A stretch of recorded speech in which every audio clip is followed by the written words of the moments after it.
Hello my dear friend, welcome back to your channel. तो आज की इस वीडियो में हम करने वाले हैं हमारे एक इंपॉर्टेंट टॉपिक के बारे में जो एग्जाम में काफ़ी बार आ चुका है, रिपीटेड क्वेश्चन है। क्या क्वेश्चन है? Rational for project financing. Project financing क्या होता है? डिफरेंस बिटवीन कॉर्पोरेट फाइनेंस और project finance, requirement of project financing और different kind of risk associated with project financing. ये सारे क्वेश्चन इंपॉर्टेंट है, वो उसके ऊपर मैं वीडियो बना चुकी हूँ। अगर आपने नहीं देखी है तो वो देख लेना, ताकि ये कॉन्सेप्ट और अच्छे से आप लोगों को क्लियर हो जाए। तो चल आइए हमारे टॉपिक पे देखते हैं क्या है।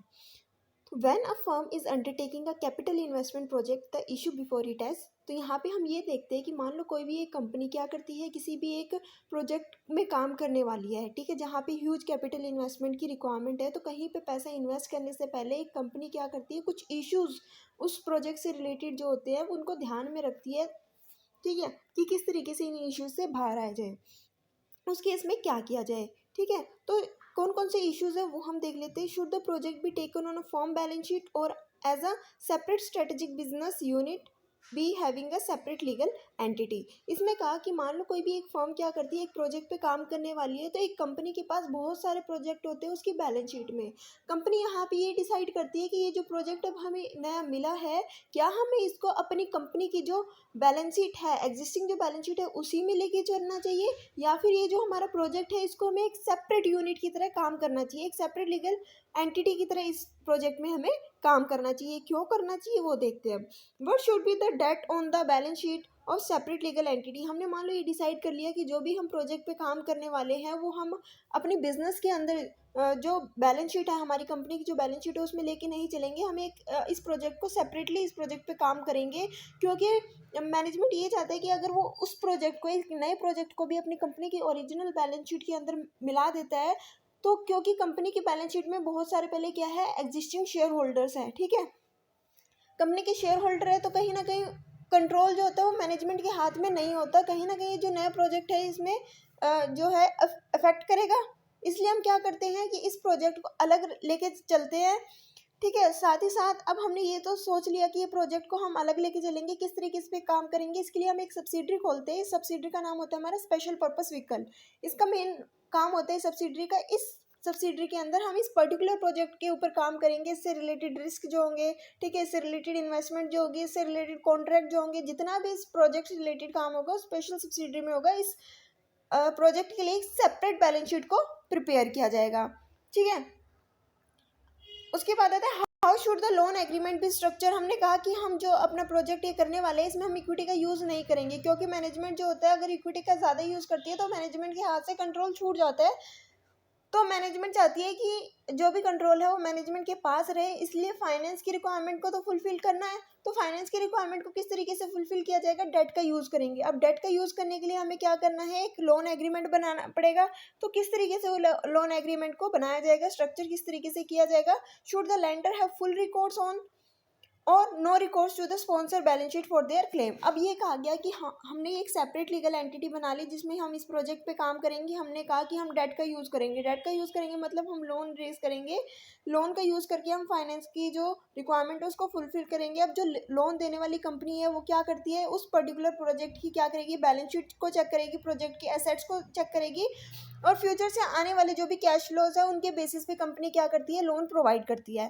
ठीक है, अब कंपनी के जो भी लोन प्रोवाइडर है, जो भी लेंडर है, वो अब यहाँ पे दो पार्ट में डिवाइड होता है। एक तो होता है रिकोर्स बेसिस में, एक होता है नॉन रिकोर्स बेसिस में। रिकोर्स बेसिस में लेंडर जो होता है वो कहता है कि मान लो अगर फ्यूचर में कोई रिस्क अराइज होता है कि जो प्रोजेक्ट है वो टाइम पे कंप्लीट नहीं होता है या फिर कॉस्ट बहुत ज़्यादा आती है, तो हम जो है वो रिस्क नहीं लेना चाहते, तो उस केस में स्पॉन्सर जो होता है अपनी जो बैलेंस शीट होता है उसमें से क्लेम पे करता है। ठीक है, उसमें से क्लेम देता है लेंडर को। लेकिन कई बार क्या होता है, स्पॉन्सर कहता है कि भाई मैं अपनी जो बैलेंस शीट है उसमें से क्लेम पे नहीं करूंगा, अगर तुम देना चाहते हो तो दे दो, वरना कोई बात नहीं है।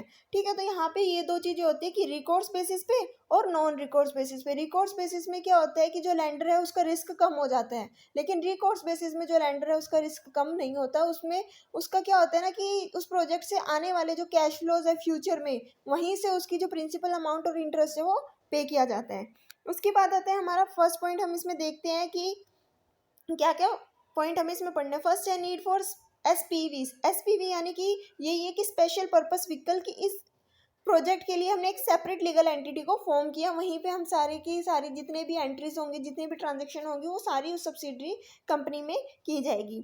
तो when a company has a multiple project on its balance sheet, the ability of sponsor to control the operations of the company get affected. यानी कि जब एक कंपनी की बैलेंस शीट में बहुत सारे प्रोजेक्ट हैं, ठीक है, तो कंपनी क्या करती है कि कहीं ना कहीं उस प्रोजेक्ट में कोई इफेक्ट ना आए, ठीक है, इसलिए वो क्या करती है, एक सेपरेट सब्सिडरी को ओपन अप करती है, special vehicle purpose vehicle unit को ओपन अप करती है, एक सेपरेट लीगल एंटिटी बनाती है उस पर्टिकुलर प्रोजेक्ट के लिए, ताकि कोई भी मैनेजमेंट में प्रॉब्लम ना आए।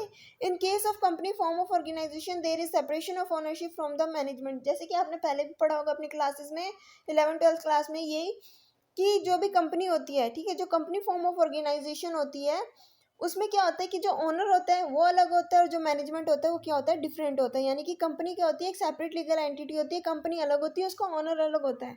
उसके बाद the management may use free cash flow to maximise sales and assets through unrelated diversification which may not necessary create share holders wealth. The management may pay themselves the high salaries and perquisite. अब ये कहा गया कि जो management है, यानी कि company के अंदर बहुत सारे मल्टीपल प्रोजेक्ट एक बैलेंस शीट में काम किया जा रहा है, ठीक है, एक बैलेंस शीट में रिकॉर्ड किए जा रहे हैं। अब उन प्रोजेक्ट से आने वाला जो कैश फ्लोज है, ठीक है, उसको किस तरीके से यूज़ किया जा सकता है, कि सेल को मैक्सिमाइज करने के लिए यूज़ किया जा सकता है, किसी भी असेट्स में इन्वेस्ट किया जा सकता है। कंपनी क्या कर सकती है, अपने प्रोजेक्ट को, अपने काम को डाइवर्सिफाई कर सकती है, ठीक है। तो कंपनी क्या कर सकती है, ज़रूरी नहीं है कि शेयर होल्डर्स की वेल्थ को मैक्सिमाइज करने के लिए जो कैश फ्लो जनरेट हो रहा है मल्टीपल प्रोजेक्ट से, उनका यूज़ करे, ठीक है।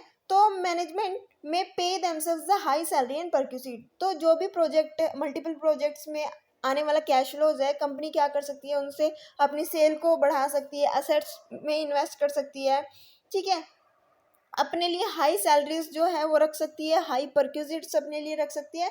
ज़रूरी नहीं है कि वो कंपनी का जो होने वाला प्रॉफिट है वो एज अ डिविडेंड बांट दे। लेकिन क्या होता है कि to discipline the management a separate organisation entity is created. अब यहाँ पे बात की जा रही है कि जो हमारा एक स्पेशल प्रोजेक्ट पे जिस पे हम काम कर रहे हैं, जिसके लिए हमने स्पेशल एक सब्सिडरी को ओपन अप किया है, जहाँ पे मैनेजमेंट को कंट्रोल रखने के लिए, ठीक है, यहाँ पे क्या किया जा रहा है, मैनेजमेंट को कंट्रोल रखा जा रहा है, ताकि इसलिए ज़्यादा इक्विटी का यूज़ यहाँ पे नहीं किया जाता है, ज़्यादा किसका यूज़ किया जाता है, डेट का यूज़ किया जाता है, ठीक है। तो यहाँ पे कहा गया the management of SPV enter into an agreement with the sponsor. यहाँ पे जो एसपीवी, जो हमारा प्रोजेक्ट, जो हमारी सब्सिडरी, उसका जो मैनेजमेंट है वो क्या करते हैं, एक एग्रीमेंट करते हैं स्पॉन्सर के साथ। स्पॉन्सर के साथ ये एग्रीमेंट किया गया है कि जितना भी कैश फ्लो यहाँ से आएगा उसका यूज़ किया जाएगा, इक्विटी, जो भी इक्विटी का यूज़ किया उसका डिविडेंड पे किया जाएगा, ठीक है। डिविडेंड के लिए जो भी कैश फ्लो आएगा उसका यूज़ किया जाएगा, लेकिन यहाँ पे जो कैश फ्लो आएगा फ्यूचर में उस प्रोजेक्ट से, ठीक है, उसका यूज़ सेल को बढ़ाने के लिए या फिर डाइवर्सिफिकेशन पर्पस के लिए नहीं किया जाता, ठीक है। जितना भी प्रॉफिट होता है उसको जो है अपने शेयर होल्डर्स में डिस्ट्रीब्यूट कर दिया जाता है, ठीक है। सबसे पहले क्या किया जाता है, ऑपरेशनल एक्टिविटीज़ के लिए पैसों को रख लिया जाता है, ऑपरेशनल एक्सपेंडिचर के लिए रख लिया जाता है, ठीक है।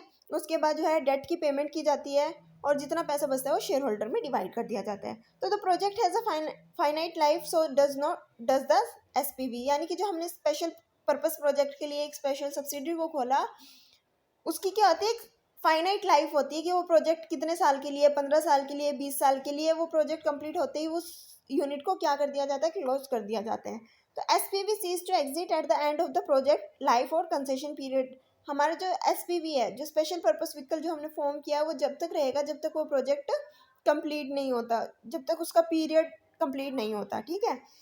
लेकिन अगर हम बात करते हैं कॉर्पोरेट फाइनेंसिंग की, उस कंपनी की जहाँ पे मल्टीपल प्रोजेक्ट में काम किया जा रहा है, तो उस केस में जो कंपनी है उसका मोटिव ये नहीं होता कि वो कंपनी को डिस्क्लोज कर देगी, ठीक है, प्रोजेक्ट खत्म होते ही।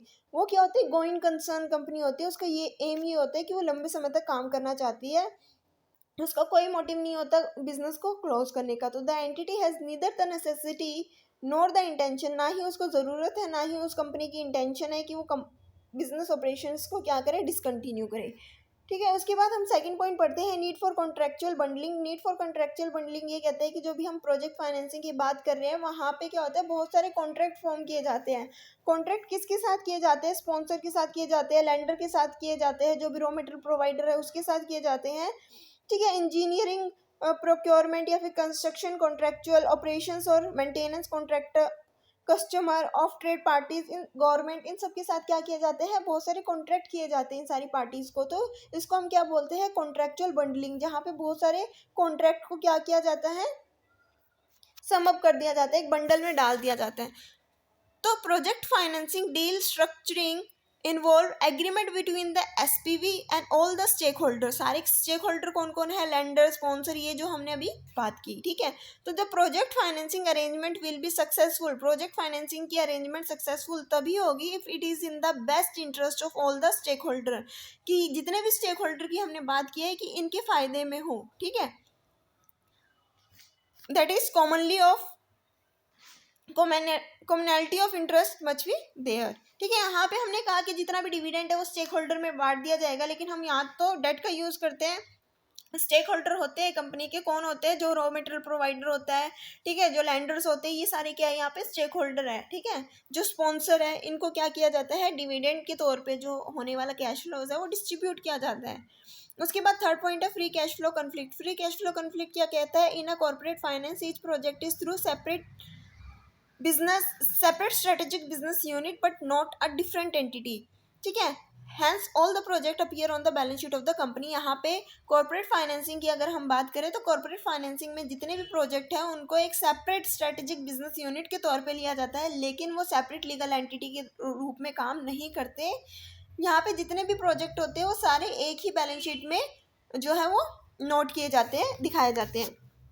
जो बोर्ड ऑफ डायरेक्टर होते हैं वो क्या करते हैं, वो ये डिटरमाइन करते हैं, ये बताते हैं कि कितना जो कंपनी का कैश फ्लोज है वो यूज़ किया जाएगा, ठीक है, डिविडेंड को डिस्ट्रीब्यूट करने के लिए, और कितना कैश फ्लो जो है वो यूज़ किया जाएगा कंपनी की डाइवर्सिफिकेशंस के लिए, कंपनी में री इन्वेस्टमेंट के लिए, रिटेन्ड अर्निंग के पर्पज से, ठीक है।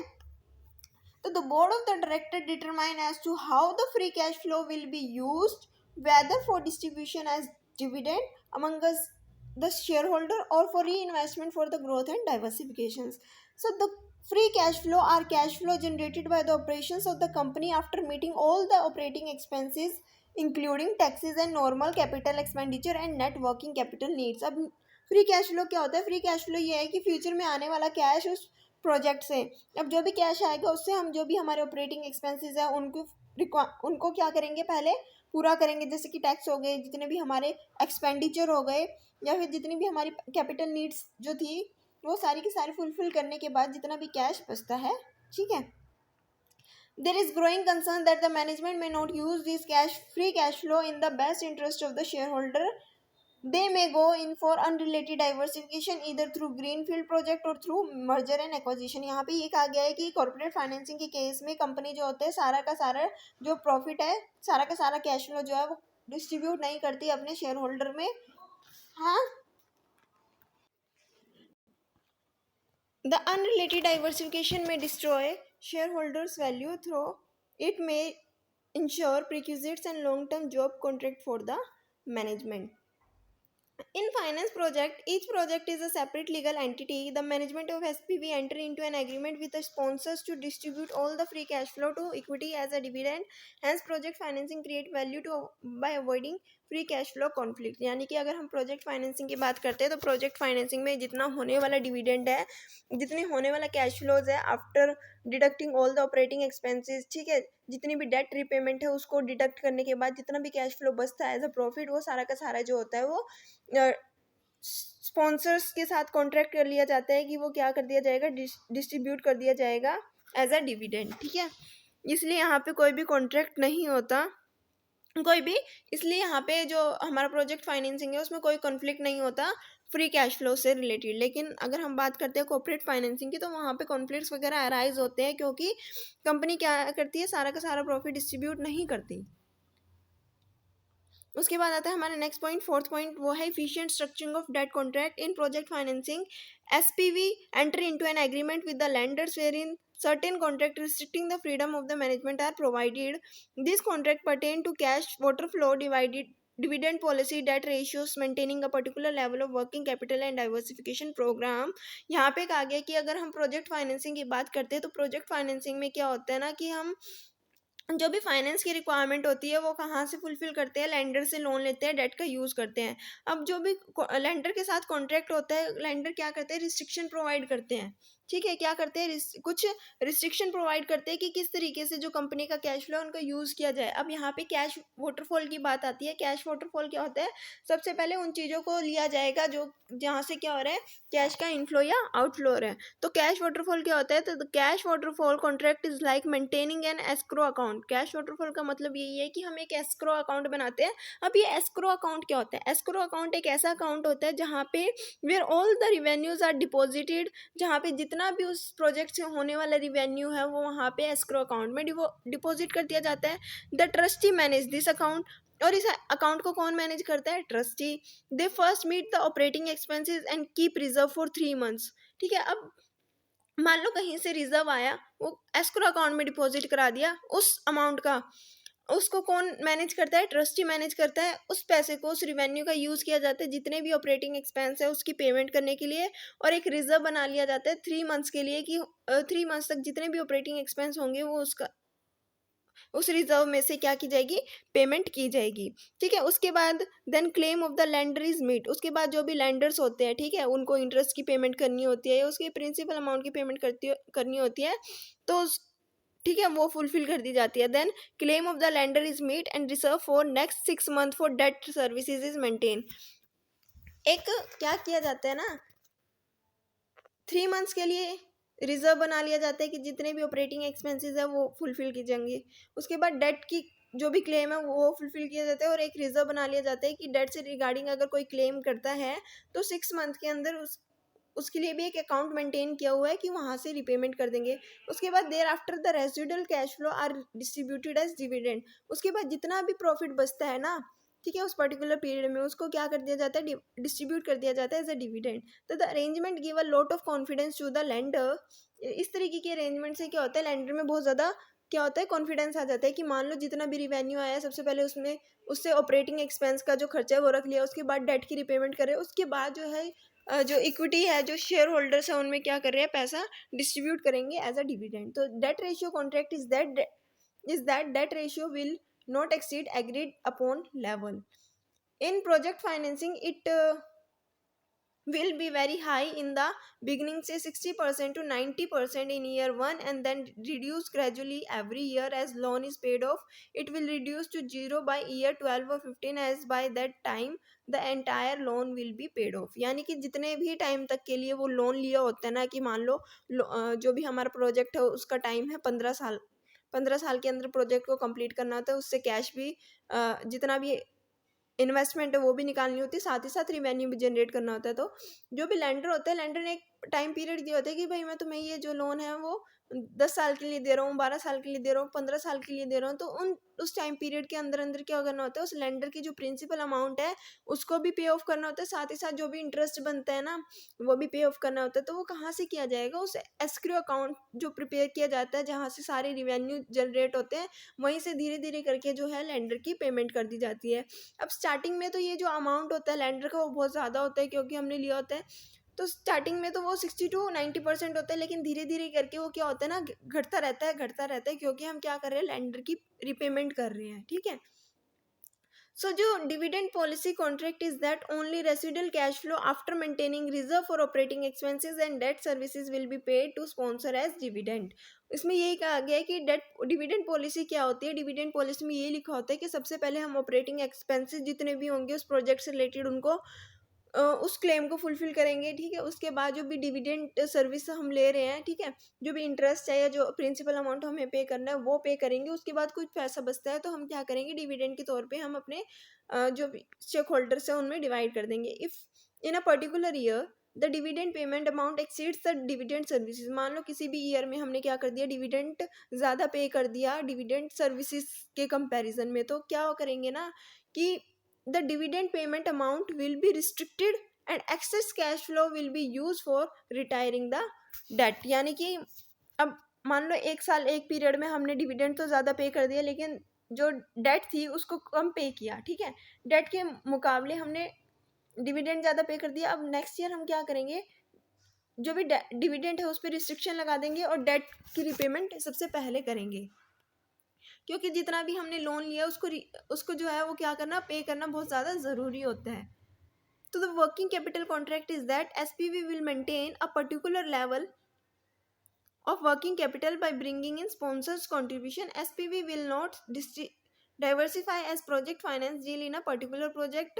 The entity will cease to exist once the concession period is over. इसमें यही कहा गया है कि मान लो उस प्रोजेक्ट का जो भी पीरियड था 20 साल 15 साल, वो होने के बाद उस प्रोजेक्ट को बंद कर दिया जाता है। ठीक है,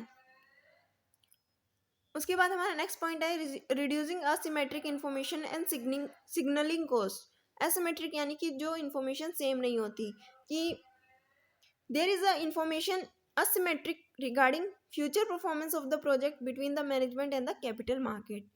इंफॉर्मेशन सेम नहीं है जो भी प्रोजेक्ट को मैनेज कर रहा है उसके पास और कैपिटल मार्केट के पास, दोनों के पास ही क्या है, डिफरेंट इंफॉर्मेशंस है। Further sharing information with the market on the project may result in losing competitive advantages. मान लो अगर हम प्रोजेक्ट से रिलेटेड जितनी भी इंफॉर्मेशन है वो मार्केट में शेयर करते हैं, तो वो क्या करती है, कंपनी जितनी भी जो कॉम्पिटिटिव एडवांटेजेस है उसको लूज़ कर देगी अगर हम इंफॉर्मेशंस में जो भी इंफॉर्मेशन है उसको मार्केट में क्या करते हैं, शेयर करते हैं। तो प्रोजेक्ट फाइनेंसिंग में क्या होता है कि जब SPV स्पेशल व्हीकल पर्पस के लिए जो उस प्रोजेक्ट को कंप्लीट करने के लिए हमने जो यूनिट बनाई है, एक सेपरेट लीगल एंटिटी बनाई है, वो बहुत सारी डेट को रेज करती है फाइनेंसिंग पर्पज से। It provide a signal to the market that the project is expected to generate sufficient cash to service the debt in a timely manner। तो कहीं ना कहीं ये क्या है, एक तरीके से इंस्ट्रक्शन प्रोवाइड की जा रही है, एक सिग्नल प्रोवाइड किया जा रहा है मार्केट को कि ये जो प्रोजेक्ट है कम से कम इतना पैसा तो रिकवर करेगा ही करेगा कि वो अपनी डेट की रिपेमेंट कर दे। तो in case of debt SPV has agreed upon to make contractual payment. ठीक है, तो 10 issuing debt instead of equity in case of high risk project. ऐसा प्रोजेक्ट जहाँ पे रिस्क बहुत ज़्यादा है वो क्या करती है, डेट को इशू करती है instead of equity. So it provide a positive signal to the market and reduce information which are not asymmetric which are informations that are symmetric, यानी कि वो इंफॉर्मेशन जो सेम नहीं है मार्केट के पास, ठीक है, और प्रोजेक्ट के पास, तो उन इंफॉर्मेशन को रिड्यूस करते हैं जब हम मार्केट में, कैपिटल मार्केट में ये बताते हैं कि हमें इतना पैसा तो रेज़ करना ही करना है ताकि हम अपनी डेट सर्विस जो भी हम यूज़ कर रहे हैं उसकी रिपेमेंट कर सकें। तो ये थी आज की वीडियो जिसके अंदर हमने कुछ 5 पॉइंट्स पढ़े हैं। आई होप कि आपको ये सारे के सारे पॉइंट जो है वो अच्छे से क्लियर हो गए होंगे, समझ में आ गए होंगे। आज का टॉपिक था हमारा रेशनल्स ऑफ प्रोजेक्ट फाइनेंसिंग। ठीक है, कोई डाउट नहीं है, कोई डाउट है तो आप कमेंट सेक्शन में कमेंट करके पूछ सकते हो, और ये सारे के सारे टॉपिक ज़रूर रिवाइज करना। वीडियो अच्छी लगी तो वीडियो को लाइक शेयर और सब्सक्राइब करना मत भूलना। Thanks for watching.